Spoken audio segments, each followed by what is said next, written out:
All right, 'twas a fine spring day, see?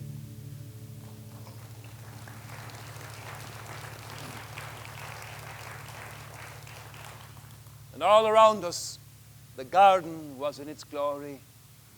And 'tis a lovely day to be sure, sir, says I to him. And then, thinking to impress the man, I says, the trees are dressed and dancing, sir, like a girl going to her lover. Would you just look at them now, sir? And then I stopped. Jeez, forgive my rudeness, Mr. Carolan, says I. But he just smiled and he says, don't trouble yourself about that, MacCabe. For I saw them in my youth. But trees dressed and dancing, is it? Puff, man, you've a fragrant way with the words. But look, haven't I heard of a poet by your name before this? And why wouldn't you have, sir, says I? For haven't words kept me in food and drink these 10 years since I left my father's scrap of a farm in County Cavan? Them and a harp, not unlike your own there, sir. So, says he, you're a poet and a harper and a farmer's son like myself. Well, sir, says I, perhaps less a harper than yourself, sir. But if I may be so bold, sir, the better poet, surely. With that, I tell you, he rose up, and for one moment I thought he'd strike me, for his face darkened, and he stretched out his arm and he says, may the 7 terriers of hell sit on the spool of your breast and bark in at your soul case.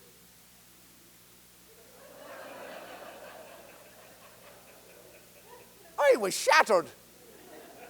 But then he says, do you feel a blister rising in the center of your forehead? I do not, sir, says I. Then maybe you're right, MacCabe. And maybe you are the better poet.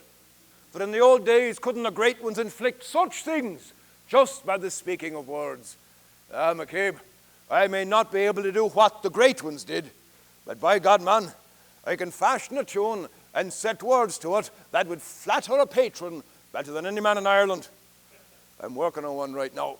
It's an elegy, so it is, to commemorate the passing of Bridget Waldron, landlady and the foulest woman in Ireland.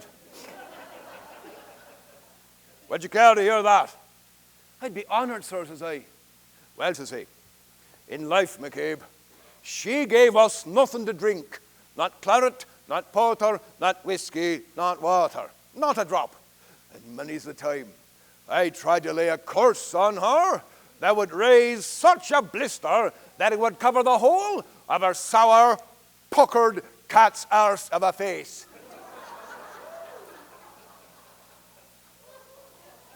In death now, man, in death, MacCabe, I think I finally got the measure of her.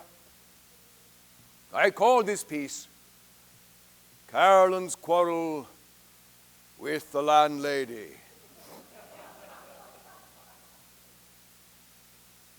I prithee, tombstone, let not Bridget back. Whence she came, for she'd turn your liquor sour, and she'd put your house to shame. Full many a faultless poet has through her by drought been cursed.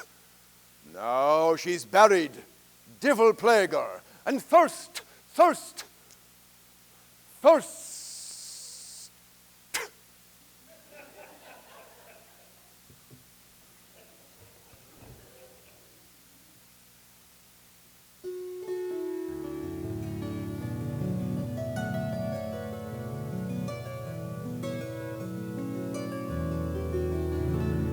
A great tune, MacCabe, and far too good for the likes of her, eh?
Do you think about that now, says he.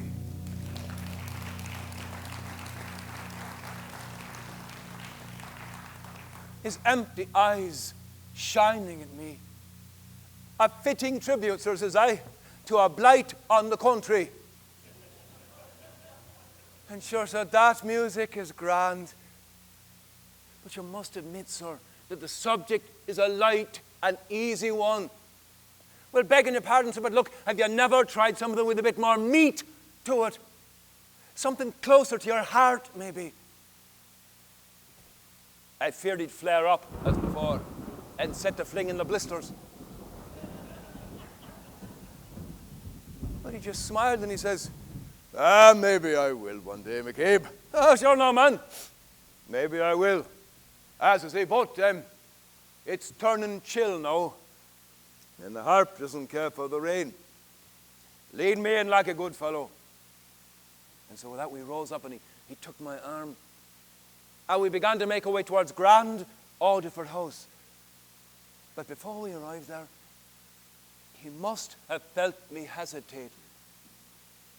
For I remember he said, "You're welcome here, Mr. Charles MacCabe. You're welcome, man, for you are with me."